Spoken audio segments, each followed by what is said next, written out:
In April 1999, Jill Dando was shot on the doorstep of her London home. It happened in broad daylight, on a quiet residential street, in a matter of seconds. She was one of Britain's most recognizable television presenters. The shock was immediate. The pressure to find answers was intense. A crime this public demanded resolution. Not eventually, but quickly. Almost as soon as the investigation began, attention shifted away from what happened and toward who could explain it. And once that shift occurred, the search for certainty took precedence over patience. Police attention settled on Barry George. He lived alone. He was socially isolated. He didn't fit neatly into the surrounding community. To investigators, that made him noticeable. Once identified, every detail of his life was examined through a single lens. Interests became obsessions. Isolation became suspicion. He did not need to be connected to Jill Dando. He only needed to feel plausible. And plausibility, under pressure, can be dangerously persuasive. There was no murder weapon. No eyewitness to the shooting. No forensic trail placing Barry George at the scene. For a time, there was almost nothing concrete at all. The case was defined by what it lacked. But absence creates discomfort. And discomfort invites shortcuts. Investigators continued searching for something. Anything. That could transform uncertainty into proof. Eventually, something small appeared. So small it would carry the weight of the entire case. A single particle of gunshot residue was found in the pocket of Barry George's coat. Invisible to the naked eye. Smaller than a grain of sand. The prosecution presented it as decisive. Proof beyond reasonable doubt. But even at the time, experts warned that such particles could be transferred indirectly. From police handling. From public transport. From everyday environments. One particle. Treated as certainty.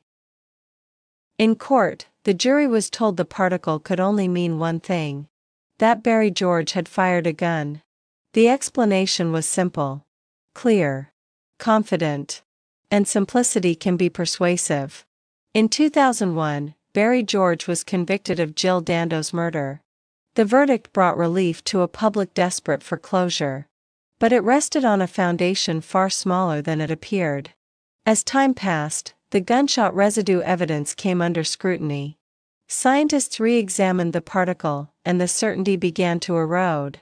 What had once been presented as definitive now appeared ambiguous. Possibly contaminated. Possibly meaningless. The foundation of the conviction weakened. Not suddenly.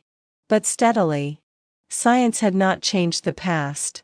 But it had changed how the past could be understood. In 2007, the Court of Appeal ruled that Barry George's conviction was unsafe.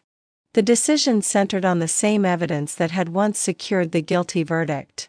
The gunshot residue particle, previously presented as decisive, could no longer support that certainty. What had been framed as proof now looked fragile. After 8 years in prison, Barry George was acquitted. The confidence that once dominated the courtroom collapsed quietly. Not with a declaration of innocence. But with the acknowledgement that the evidence was no longer enough.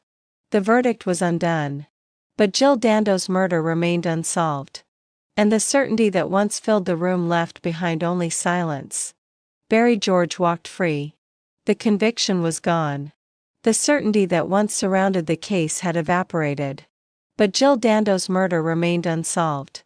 The relief that followed the original verdict disappeared almost immediately. It was replaced by something far less comfortable. Uncertainty. The case that once felt finished reopened into silence. The clear story the public had been given no longer held. There were no new suspects.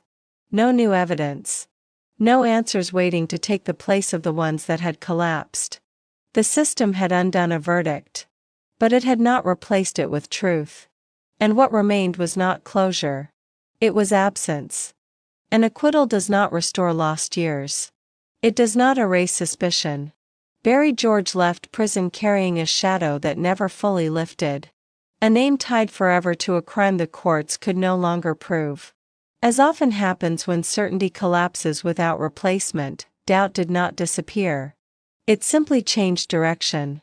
Freedom arrived. But clarity did not. And closure never followed. One microscopic particle sent a man to prison. When it was questioned, the verdict fell apart. The crime remains unsolved. The certainty vanished. The doubt stayed. And in cases like this, doubt is often the only honest conclusion. Subscribe to the Doubt Archive for more cases where certainty failed and doubt remains.